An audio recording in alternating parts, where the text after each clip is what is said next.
welcome to another exciting episode of DottrinePod.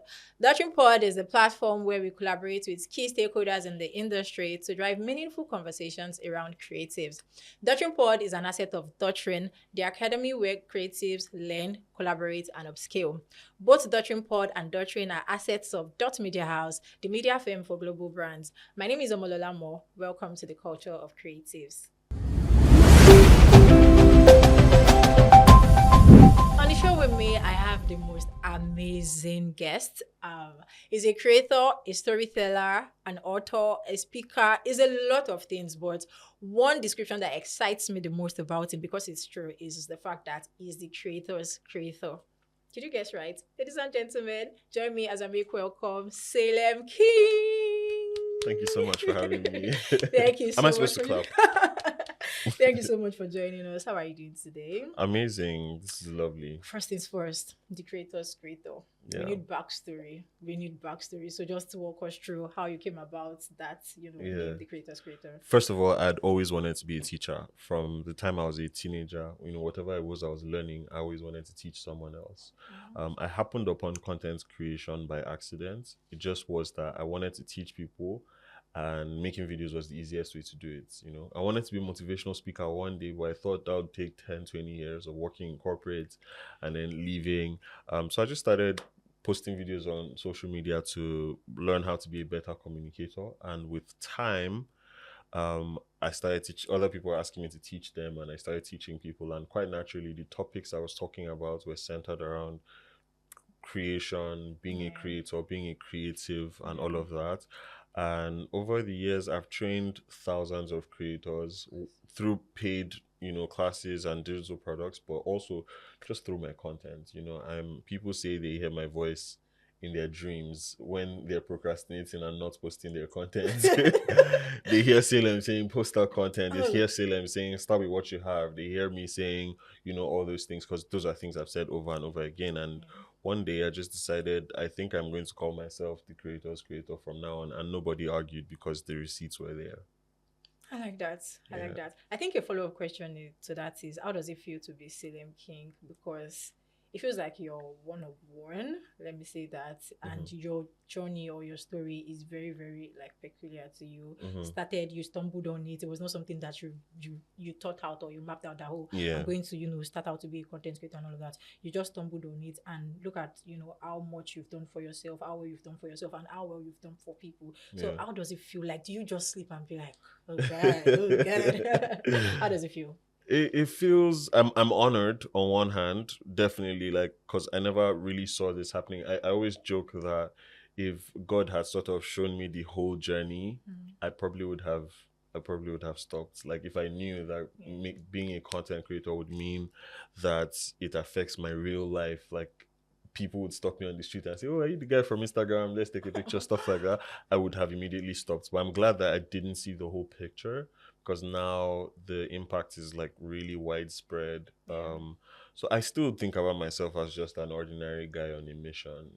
I'm not just thinking about, at this point in my career now, I'm not just thinking about my next post, but I'm thinking about the creator ecosystem as a whole, the creator economy, and how I can shorten the journey for people coming after me.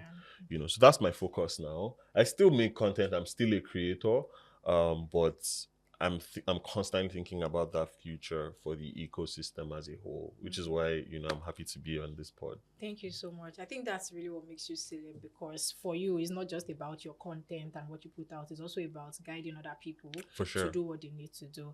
And that basically leads me to our conversation for today. We'll be discussing legacy when it comes to people's creative journey, and even legacy as a brand. So we just want to talk about a few things on how what legacy can mean for a creative person and what legacy can mean for a brand. And we'll also touch on how the seemingly small wins can, accumulate into something very major for brand. And I think that you are the perfect person to talk about this kind of topic, because of course the legacy, you have it, and then your journey is very obvious that even though you stumbled on it, you've been able to put in the work to get to where you're at right now. So my very first question is, what are the key components to a brand or a career that can stand the test of time? So what are those things that needs to come together to form a brand like Salem's brand, that is of course standing the test of time, irrespective of what is happening on social media, a Salem would shine through it. So what are those things that, came together to form your kind of brand? That's a very good question. And I believe everyone has like a very different perspective of what time is like. And I say that because if you asked if my career has stood the test of time, I would say I don't know yet, because I don't think I've been around for that long. I've been around for 7 years, which is a significant amount of time. A child that was born 7 years ago is already in school. Has an Instagram page already. Jiggets, which they shouldn't, but that's another topic. But 7 years is not a long time, but I will answer the question from the perspective of what I have done so far that has worked and what I am doing to make sure that. So I want to talk about it more from what I have done in my own journey, and what I'm currently doing to ensure that I, last or stand the test of time. One thing I try not to do is to ask, how do I remain relevant? I try to rather replicate myself in other people and shorten the journey for other people. So that's one of the ways that I think somebody asked me, because I was training so many creators, and someone asked me one day that, are you not scared that you're going to train the people that will replace you? Shine you. Or people who outshine you and become bigger than you. And I said, no, that's my pride and joy. Like if they surpass me, then they've done what I couldn't do, but I gave them the tools to do it. You get? Yeah, that's awesome. So that's a win for the entire ecosystem. And like I said, I'm thinking about the economy, not just each individual creator. Because if the economy is prospering, everybody prospers. And not just even creators. So even someone who's like a lawyer, for example, there's now business for them, because you no longer have to work at a law firm. You could work in the creator economy, reviewing contracts for creators. You could be representing creators as a talent manager. As an editor, you don't have to do music videos. You don't have to do Nollywood. You can work with creators. You get? Because there's such a robust ecosystem that's now paying everybody. So that's what I'm constantly looking to build. And that's the focus of my career. That's the focus of conversations that I have. So I think to bring it down to the level of any creative, like someone who just started, I would say you need to think beyond what's in front of you to what you want to be remembered for. That's something you need to keep front and center. And like I said, this doesn't stop me from making videos. I'm still making content. Sometimes it's educational, sometimes it's funny. I'll still joke around, but I have the vision like front and center in my mind, like literally all the time. I know what it is I'm working toward. I think that's something everyone needs to have. And then 2, a sense of purpose is important. I always tell people that everyone sees me as a content creator, but that's not how I see myself, right? I'm fine with people calling me creator. Like even if on an event flyer you put Salem King creator, because I'm not CEO of anything. I'm just the content creator, right? CEO of the creative economy. You like that? CEO of the creative economy. I like being the creator's creator. It's just because I'm still just an ordinary guy. But so people see that. Some people are like, oh, you should call yourself this. I'm like, I don't really care. I have a sense of purpose, and content creation is the vehicle for that purpose. So every creative, no matter what it is you do, whether you're a designer, you're a photographer, that art that is in your hand, it needs to be a vehicle for something else. You get? And everybody needs to take the time to discover what that thing is. Like, what's the change you want to see in the world? What are you passionate about? What kind of impact do you want to make? And how are you going to use your work, your skill as a vehicle for that? That's a great way for you to ensure that you last for a long time, because industries always change. Like, industries change so fast. I'm telling you here. For example, there are photographers that once cameras went from film to digital, they were phased out. There are artists that now, the people who immediately AI became a huge thing, they're phased out. You don't want to be that person. A lot of photographers, sorry I'm using photographers so much, but a lot of photographers, for example, were using Instagram to document their work. And then Instagram started to become a video-first platform. And people were mad about it, like, oh, we came here to post our pictures. Now you're doing videos. the people who did not adjust, we can't hear from them again. So everyone needs to constantly be evolving. And it's like a strong sense of what your purpose is that will make you you're not so attached to whatever is in your hand in the moment. You understand that it needs to evolve, it needs to morph at different times. The purpose stays the same, but the vehicle can change over time. Yeah. I really love what you said about, having a sense of purpose, because my next question is really about how brands and creative people try to, chase trends. But at the end of the day, they forget that it's not just about what is current at the moment. It's about what you can do with that thing. Yeah, what's the big picture? Yeah, what you can do with that thing long term. So the question from that is, how would you say you have been able to balance chasing new trends? Would you even say you are somebody that when there's something new, you jump on it, like in terms of conversation, or maybe something that creators are tilting towards? Would you say you're somebody like that? Do you think you chase trends? No, but I mean, I work with people who do or who have to because of the position that they're in. Okay. Yeah. So basically the question is just how would you say creatives and brands should chase trends in a way that they do something relevant out of it? Because some people, it's just like a one hit wonder kind of a thing. Yes, you are there in the moment, everybody loves you, everybody loves your kind of content, but once you create that same pattern of content once, twice, 3 times, people are already tired of it. So how would you say creatives or even brands can chase trends in a way that would be sustainable for them? First of all, I don't think anyone should chase a trend. That's one. Two, I think everyone should understand the concept of a trend. A trend isn't something you build a foundation on, right? It's like fumes from fuel that you can use to light a fire, right? How do I explain this now? If you pour fuel on a piece of wood, you light a fire, it will burn, and then it will burn out in like 5 minutes, because that's just the nature of fuel. So that's what a trend is. So you need to know how to use it for your benefits. Do you understand? So it can't be the thing you build your entire foundation on.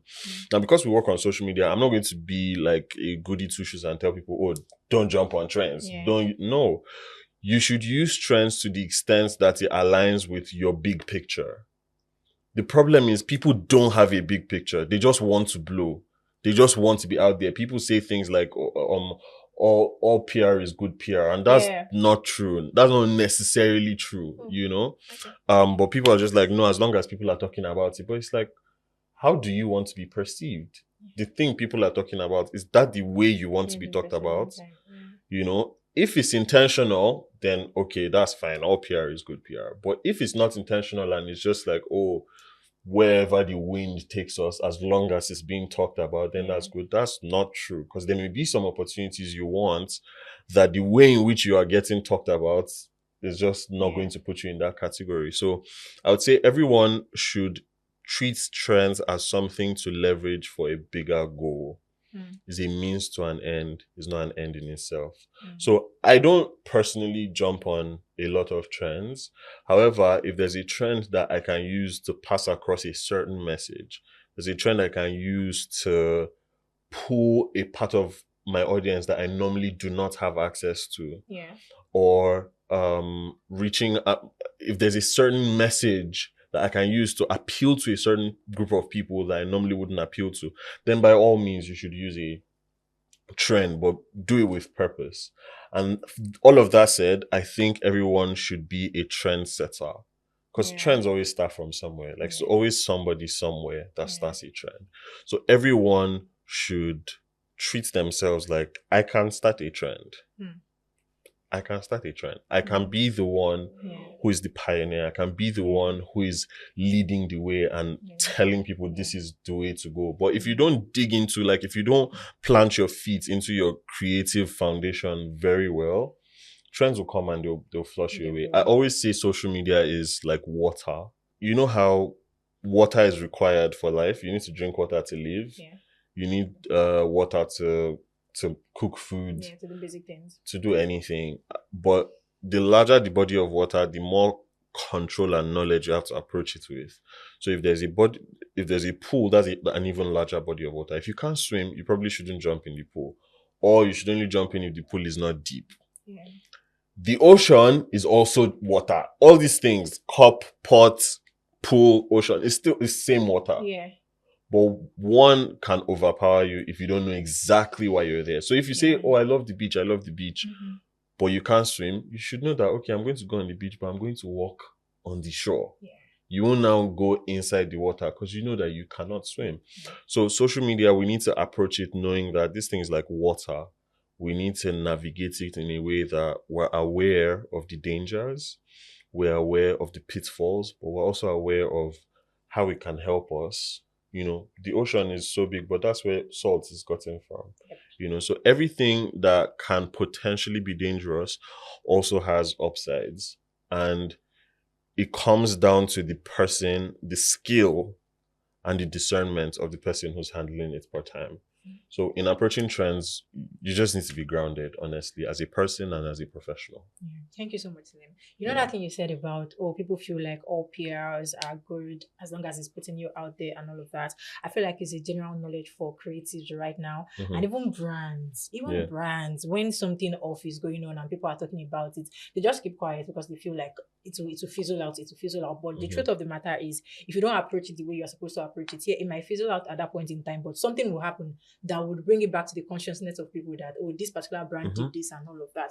And then speaking of, being a trend setter also, I believe that's why we have people like you, although your type is very, very few in the industry. Everybody's just, creating, trying to put themselves out there and all of that. If I start to list, how many creators we have who are interested in the economy, in the ecosystem as a whole, I'm very sure the numbers are very limited. So my question from that is, when was that its moment for you when you realized that, oh my God, Salem, you are actually doing something great, you are doing something worthwhile? When did it dawn on you? It was one day I made a post, and it was just 3 words: what's bothering you? It was just a picture of myself and a caption that said, what's bothering you? And then people in my comment section, were sharing like problems. I thought they would ask me things that related to what I know well about. Like, oh, I want to grow my Instagram, or I'm losing followers. What hashtag should I use? But they were typing like real life problems, right? Oh, and I talk about this in my book. But they were talking about like real life issues, and it just blew me away because I felt like I needed to have solutions for them and I didn't. So that scared me, and I left the post alone. And I couldn't get it off my mind. So I came back to the post and I checked and I saw that something interesting has started to happen. Apparently some people saw the post and went straight to the comment section and they were responding to other people. Like, oh, is this what you're going through? And like giving them encouragement, saying, oh, send me a DM, let's meet for lunch, like all those kinds of things. And I think that was the first time that it dawned on me that though this community had formed around me, it was not about me, and that's when I think I only had like 30K followers at the time.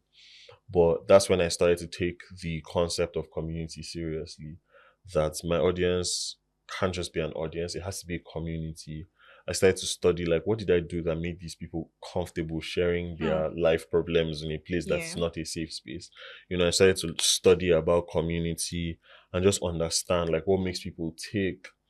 How do I meet that need with my content, with how I put myself out there, with the environments that I create for people in my audience and in my community. So I started having live events. It led to a lot of things for me, but that was the moment where it just clicked for me that this thing is beyond like just social media posts and a comment section. Something has formed here. Speaking of community, what role would you say community building plays in building a lasting legacy?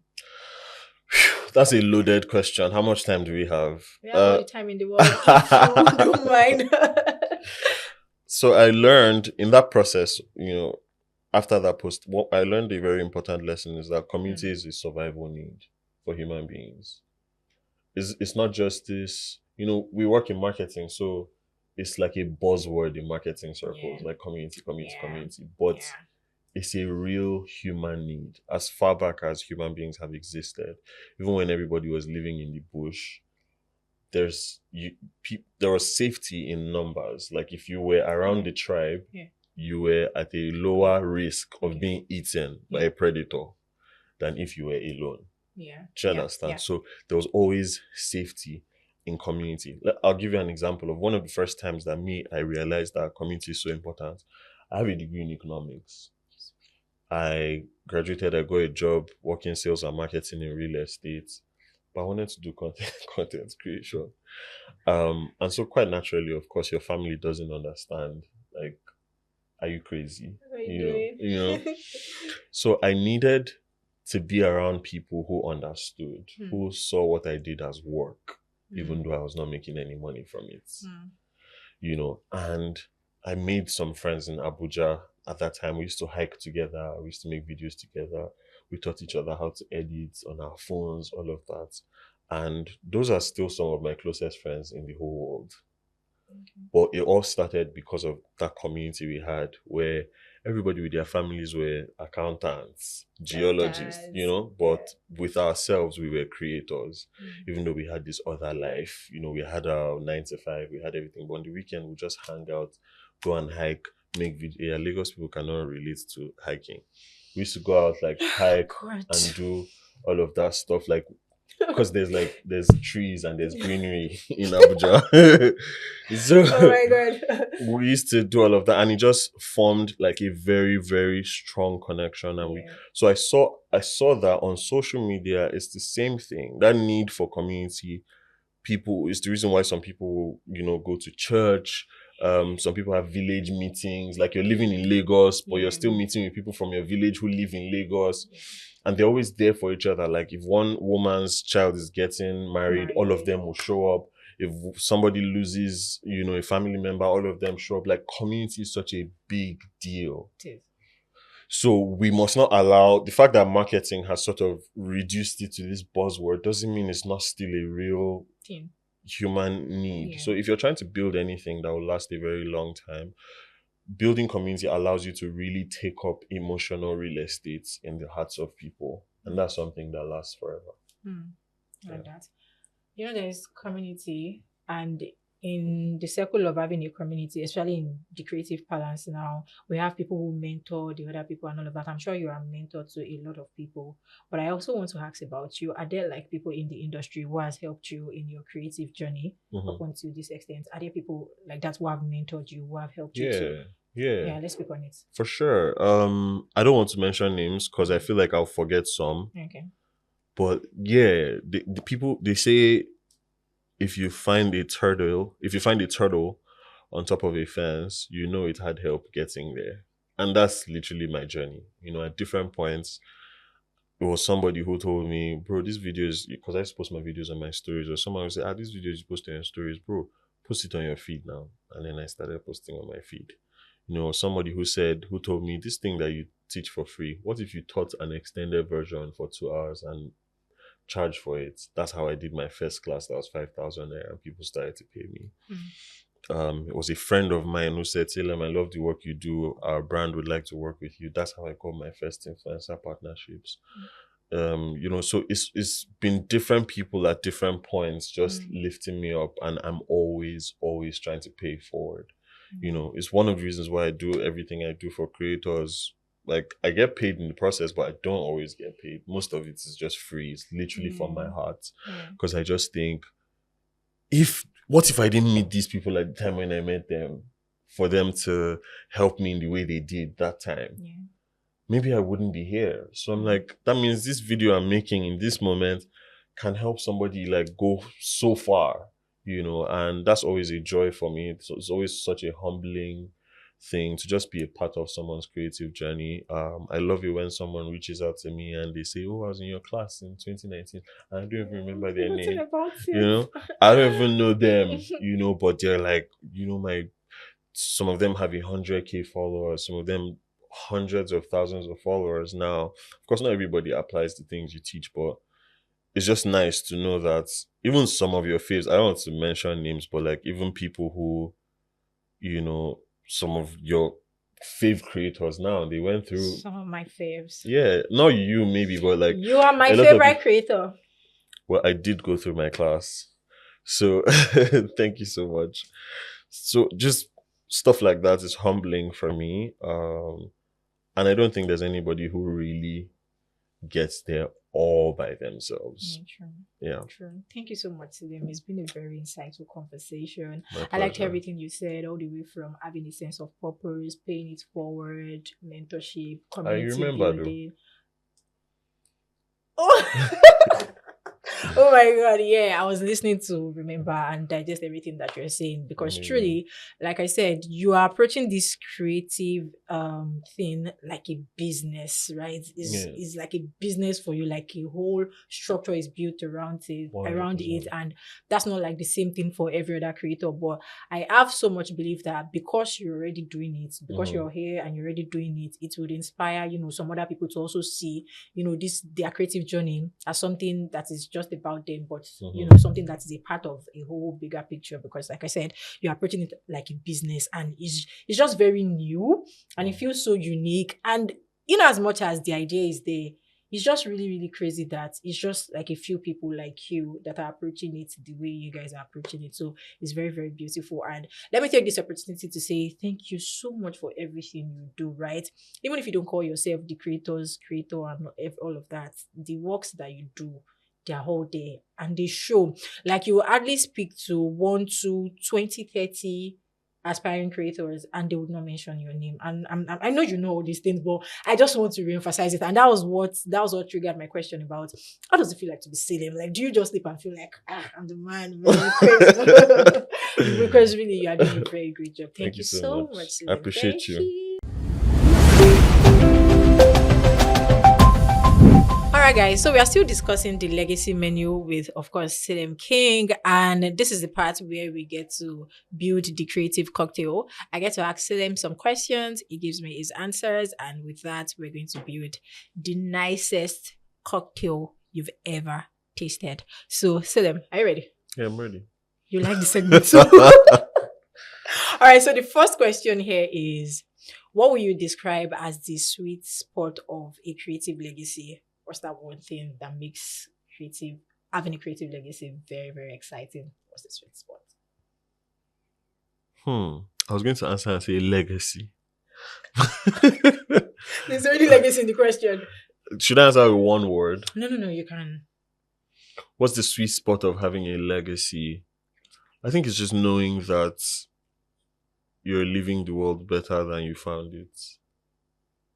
Yeah, like, and not just the world, like every place you go, going to an event, going to a podcast, having a conversation with someone, responding to a DM, just knowing that every place you leave your footprint, you're leaving it better than you found it. Yeah. That's a very emotional answer. I go with Salem. That's my answer too. Knowing that you are leaving the world a better place than you found it, or knowing that you are dropping a piece of yourself with people. And I mean, it's just something that is very, very exciting. So, not like I'm trying to copy Salem, but it's just a very profound answer, and I go with that. And you have to copy it. Second question. Yeah. So the second question is, what are the core foundational work that truly defines a creative career or brand's impact? The core foundational work. Say again. What are the core foundational work that truly defines a creative career or brand's impact? Foundational work? Yep.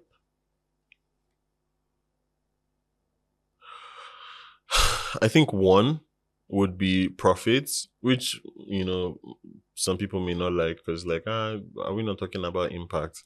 But like, if you're not making money and you're building a business, how will you make an impact? So I there's something I always believe in now, and it's called like financially rewarding impact, because you can make an impact, but you need to make money if you're going to keep making that impact. So yes, definitely profits, good business sense, relationships, community, and finally excellence. I can't remember everything I just said. Do you remember? Good business sense, community, yes, excellence, relationships. What's the first one I said? I'll remember. How do you know you remember? Because I will remember. But let me talk a little more about the last one. Excellence. Profits. Yes, that's probably the most important one. The excellence part is so important because it's you doing great work and if you don't do great work, you make everyone look bad. For example, I get a lot of people say a lot of weird things about creative people, like, oh, creatives, they don't like numbers, they're not serious, they don't have work ethic, and it's like, it's a group of people who don't have that, who make everybody look bad. Yeah. So I always encourage creative people to be professional, to like show up. If you say you're going to do something, do it when you said you would. Just be professional, so people can change their mindset about creatives and be like, oh, I worked with this creative, he delivered on time, she delivered on time, she sent me a contract, like very, because we actually have creators like that too. Exactly. That they do their work and they do very clean work. Exactly. So that you don't have to chase them for, they're the ones that will even, volunteer the work and everything. So everyone needs to be doing that well, whether you're a creative who's like freelancing, or you're creative within an organization or an agency, anything like that. You need to do excellent work. So sorry, I just want to deviate for a minute.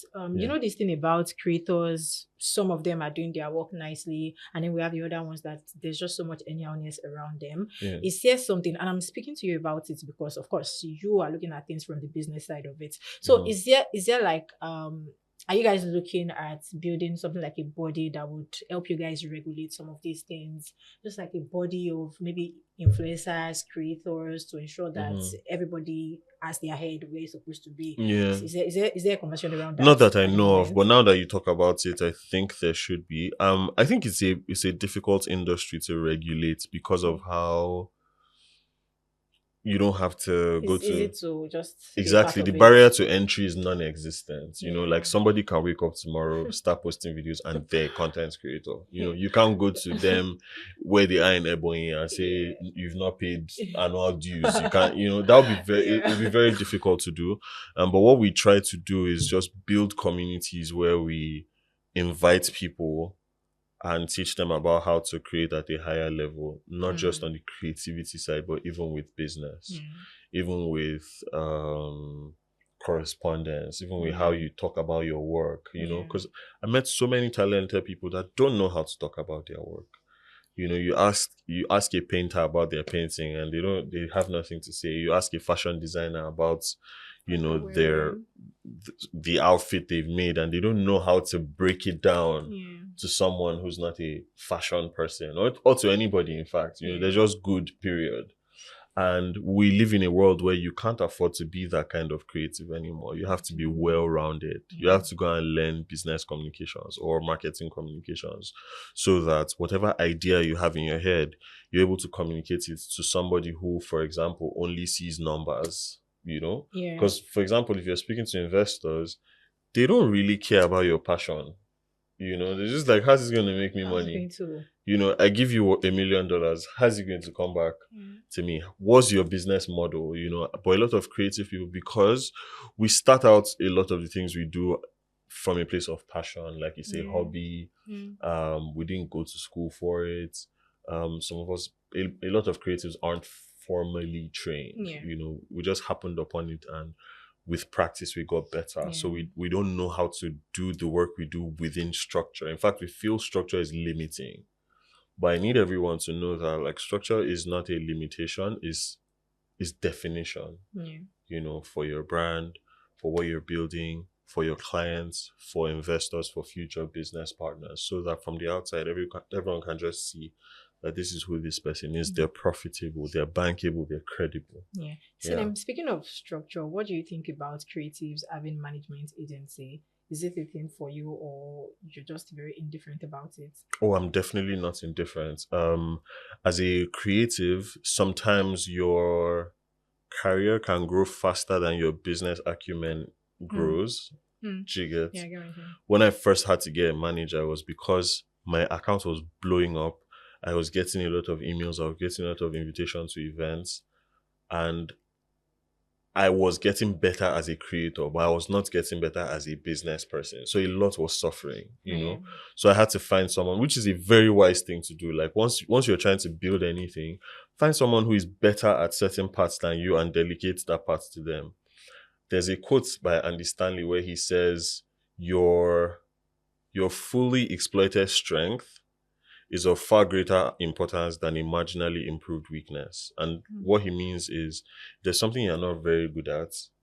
You're better off spending more time getting better at the thing you're already good at than spending time trying to get just a little better at the thing you're bad at. Yeah. Do you get? Yeah. Because you invest, if I invest 1 hour into being a better storyteller, I improve by 50 points just in that 1 hour.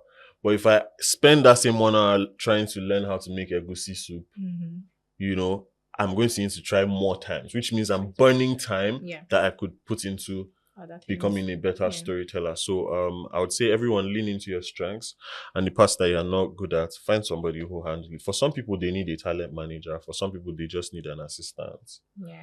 For some, they just need, because if you're saying you want a manager, there needs to be something for them to manage.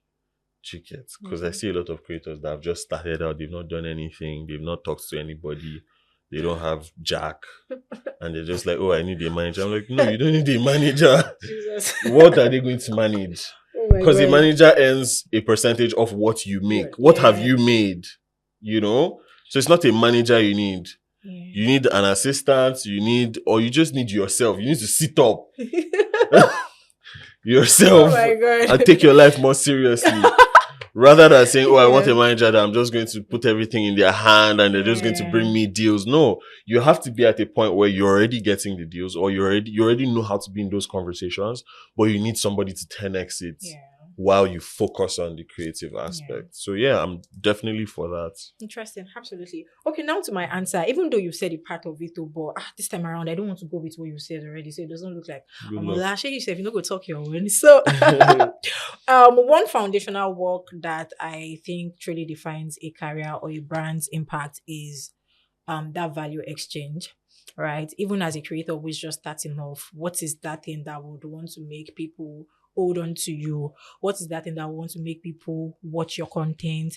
What is that thing that wants to make people go to your profile or even search your name to say, oh, today Salem King, and start playing your video one after the other? So I think value exchange is something that is important. And for creators who just happen to get into the limelight like that, they forget that something has to keep them there, which is the value that you're giving. So that's one thing that helped you to skyrocket and all of that will not keep you there. It is what you do with that whole platform, the whole spotlight, the whole value that you give out to people that will sustain the momentum for you. So I wanted to talk about value exchange when it comes to, creatives, career, and also for brand. And the good thing about it is, I think because of people like you, Salem, we now have creators who understand this conversation of value exchange. They know that it's just beyond doing permits me. They know it's just beyond doing get ready with me. They know it's just beyond vlogging one bed that your family did and all of that.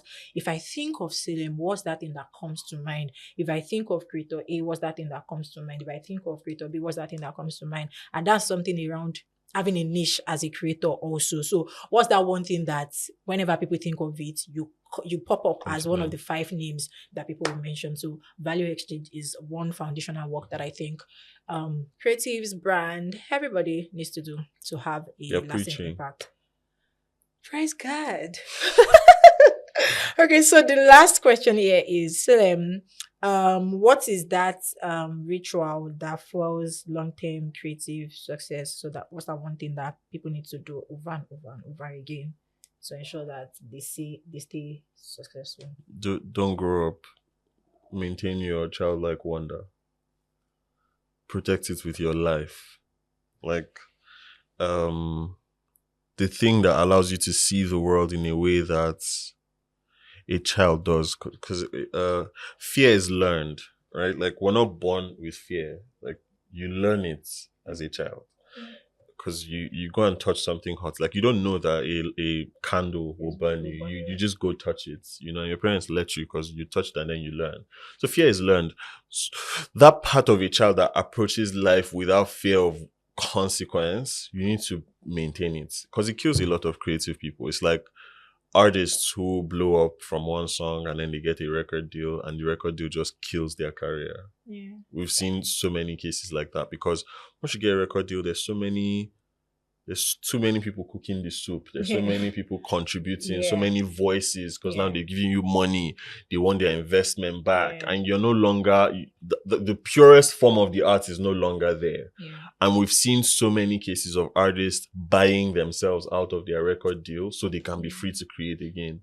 Seen so many cases like that. So the part of you that's able to like just see the world like a child, to go out and just be excited by the stars in the sky, or how green the grass is for places that have grass, you know, and yeah, or just, you know, actually just conversations on the streets, somebody selling gala in traffic, the conductor in the bus you entered, like just seeing the beauty in the chaos and the ordinary of life, you know, your childlike wonder, your ability to see the world through rose-colored glasses.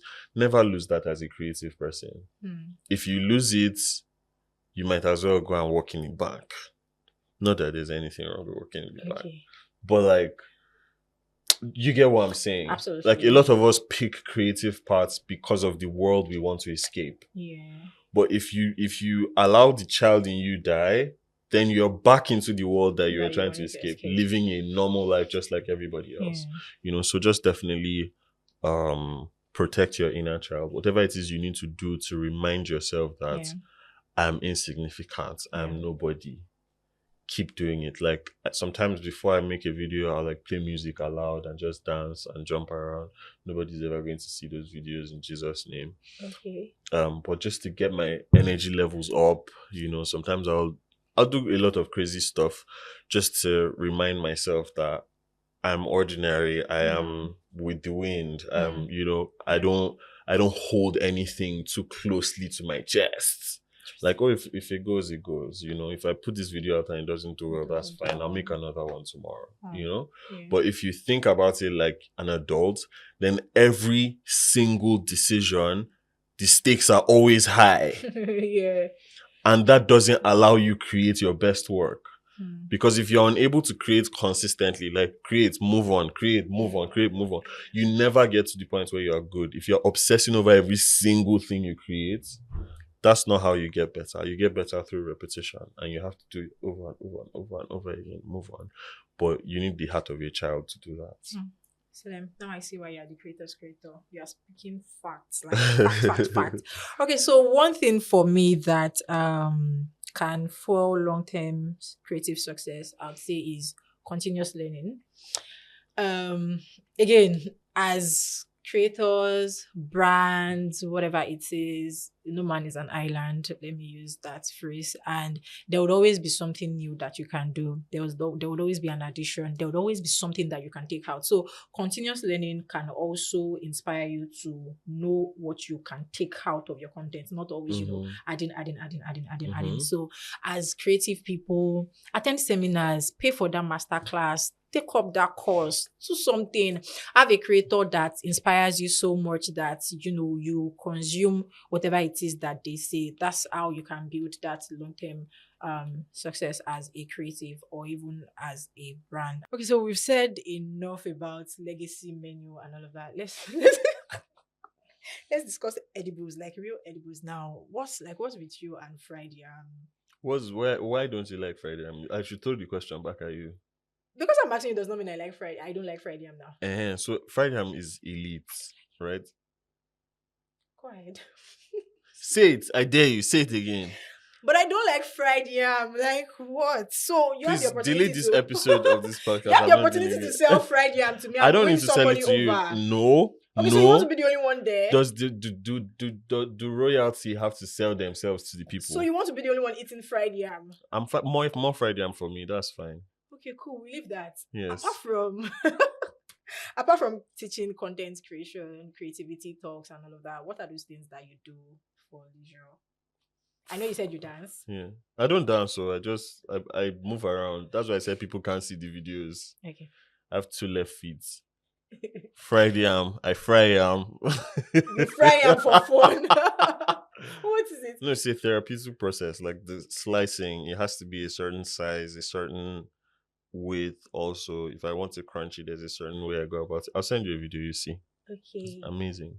You send me the video. Yes, it's a satisfying process of cutting yam. So that's what you do for fun? No, that's not the only thing I do for fun. I hang out with my friends. I like to travel. I can't afford to travel as much as I would like yet, but yeah, I like to travel. What else? I like doing karaoke by myself in my house. All these things that you do by yourself, how will people know about them? Yeah. It's for me, it's not for them. Okay. Yeah. Okay. I love live music, so I go to concerts also, but we don't have enough of that here. But those are some of the things that I love. Okay, interesting. At least people get to know about you. If you dance, you love live music, karaoke, even though you do all of these things on your own, but it's all cool. Yeah. All right, guys, we've come to the end of this wonderful episode with Salem King. We discussed everything about the legacy menu, how that creatives, brands, you need to build something that will sustain you long term. Jumping on trends, yeah, it's good, but according to Salem, the creator's creator, it's even much more important and much more strategic to be the trendsetter. As a creative and as a brand, Salem told us how it is important for you to have a sense of purpose. He also said something around monetizing your impact, because truly you might have passion for it, but if you're not making money from it, I mean, you can just lose the whole spark along the line. So thank you so much again, Salim, for joining us. It was a very wonderful episode with you, and well done with the good work. Keep it up. We appreciate you so much. Bye, guys.